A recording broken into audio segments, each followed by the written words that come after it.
Have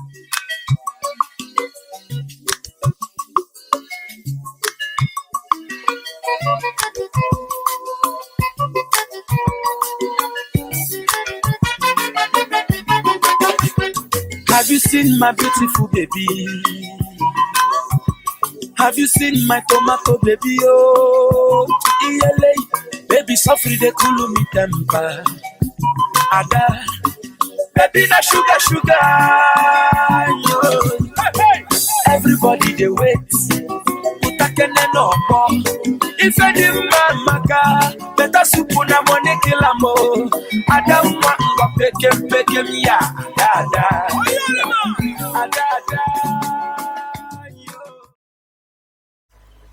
Good evening, sons and daughters of the Most High.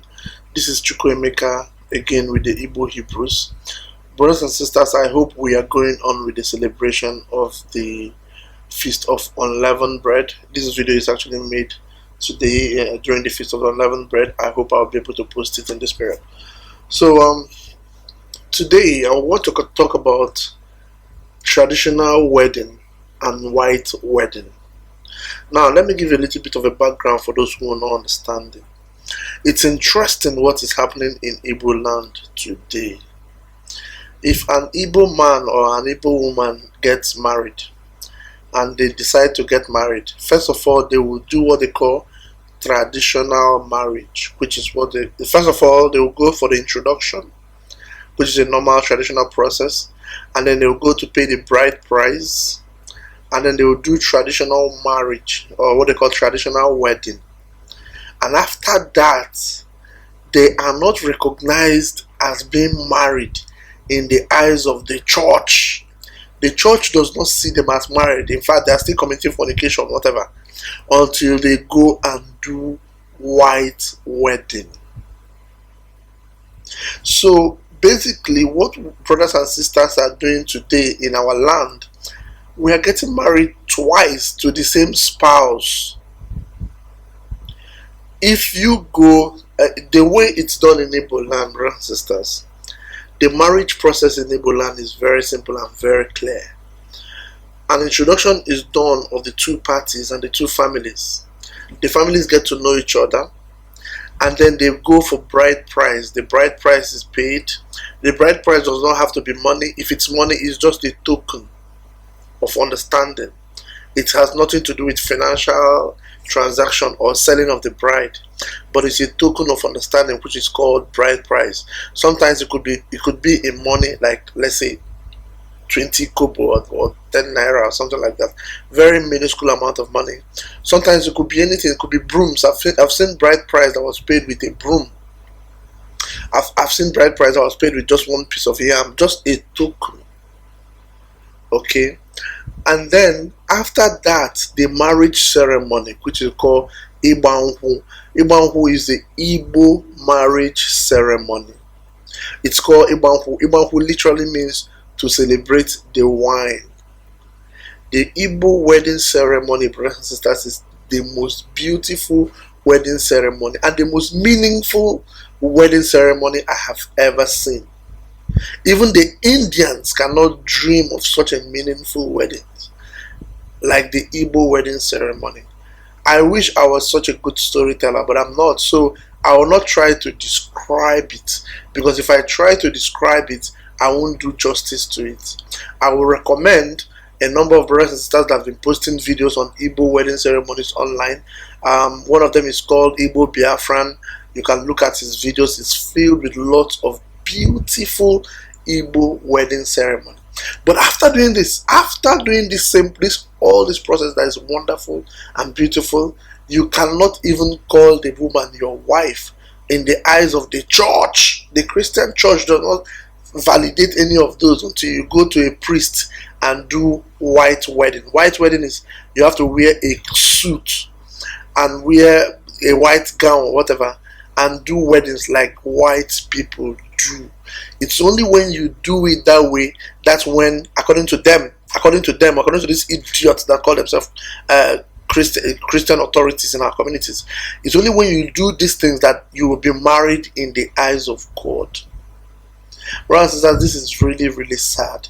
It's sad that the children of Jacob will need permission from the heathens, from the pagans, to celebrate their wedding. Now let's start from the Bible. You see, there is no instruction in the Bible, in the scriptures, both deuterocanonical and everything. There is no instruction on how wedding ceremonies should be conducted. What the Bible says is the father gives out the daughter in marriage. Your father gives you out as a girl in marriage. Okay? So once your parents, once your families gives you out in marriage, once the parents of your wife give her out to you in marriage, you are considered married in the eyes of God. Anybody who tells you to come and wear white gown and wear suit and be sweating like pig and sit down and do one ceremony, that person is just deceiving you. God does not recognize any of those things. Do you know, if you begin to trace the historical origin of this white wedding, the bachelor's night, the throwing of the flowers and all those nonsense, if you trace the historical origin, it's filled with debauchery. And that is what they want you to do before God will recognize that. What kind of deception is that, brothers and sisters? So we see a lot of brothers and sisters that are wasting lots of money doing two weddings to the same spouse. How does that make sense? Because we've been Christians, we've been brainwashed to think that unless we do what white people do, then God will not accept it. That is the brainwash we've been getting. You see, brothers and sisters, you cannot underestimate the psychological impact of brainwashing for centuries. We've been told, we've been made to believe that God will not accept our wedding until we do what the white man do. When I did my wedding, which was the normal traditional Igbo wedding, after the bride price, we went and had a reception, and I took my wife home, and that was that. And my parents were like, will I do church wedding? Some of my friends were like, Kitepa, what nonsense church wedding is that? You know, if God can see everything, cannot see that I was doing Ibanko, then what else? What kind of God is that? Anyway, this is deception, and this goes back to how Christianity, how the Babylonians have affected our people from time immemorial. First of all, you go to the church, you tell them your name is Okonkwo, they will change it to Marcellinus. They will say you need to have a name of a saint. Brothers and sisters, when you look at the history of these saints, some of these saints were they were not people that existed. They were not real people.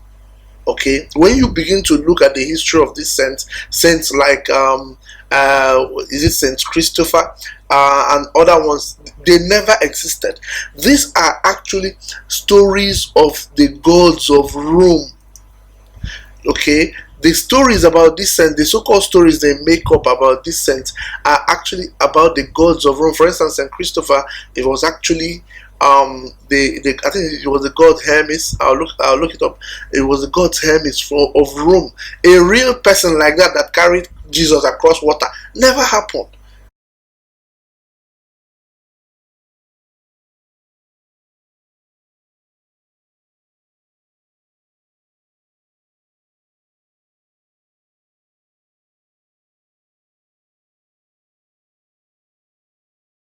There's no such thing as infant Jesus that you carry across water.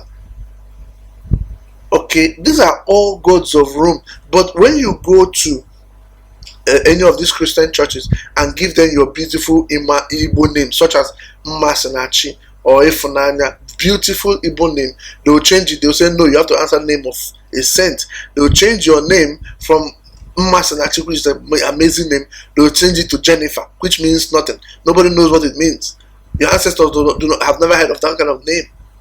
And when you go to the church, or when you become a Christian and you have a traditional marriage, you married your wife traditionally, the way your ancestors, your fathers have gotten married for generations, for hundreds of years, the church will say no, that God will not recognize it. Are you kidding me? Well, you know, when we invalidate When we support these people to invalidate our traditional marriage, we are invalidating the weddings of our ancestors. We are saying that we are bastards because our ancestors did not marry in church to have us. That is exactly what we are saying.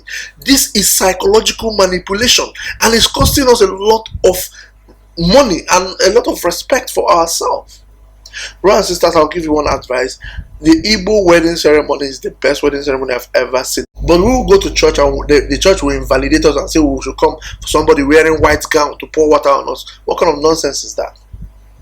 Brothers and sisters, don't give up the heritage of your fathers. When you get married, do your traditional marriage, do your Ibanku ceremony. Go home. Go home. God has seen you. There is no biblical instruction on marriage. None. Zero. Once your families have given your wife to you, once your families have joined you together, you do the normal, necessary Igbo tradition. You are married in the sight of God and man. If you read the book of Olaoda Ekwonu, the Igbo ceremony in those days was very beautiful. The man would declare that this is my wife. The family would declare that this is our in-laws. And that's it. Everybody will eat and drink and dance, and they are married, and that's it. There's no such thing like coming to wear white gown and nonsense is that. There's nothing joyful about these processes.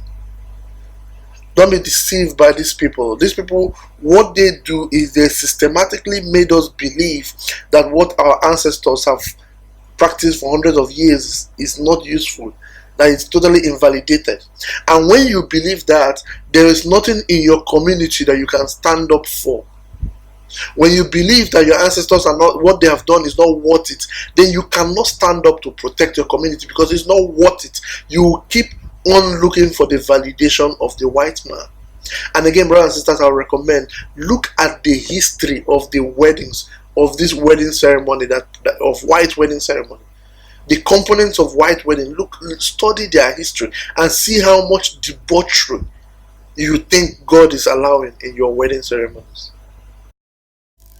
Take for instance, brothers and sisters, the concept of the best man in wedding. The concept of the best man stems from the fact that during wedding, the family of the bride may attack the groom. So the best man was created to protect the groom from being attacked by the family of the bride. Who thinks of attack in a wedding? What kind of nonsense is that? Can you imagine that? In Igbo marriage, it's time for unity, happiness, and togetherness. And in their own wedding, they are attacking each other, and they want you to leave the Igbo marriage of unity and peace to do the one that they attack each other so that God will accept it. What kind of nonsense? Again, this is another deception that I want to point out. The deception is just too much, but we'll gradually be chipping at them. Our hope is that our brothers and sisters, our young ones, will realize this thing. A lot of people have gotten married. They did the white ceremony, they did the tradition, and that's fine. No wonder, no wahala. You've gotten married.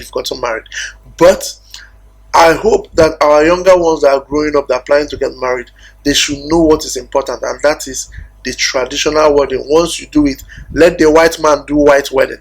Let the Igbo man do Igbo wedding. Don't deviate from the ways of your ancestors. And may the Most High of Majesty bless you. Salah. I don't know the lack of that get up for up and down. Baby, na tomato, baby, too fresh like morning wine.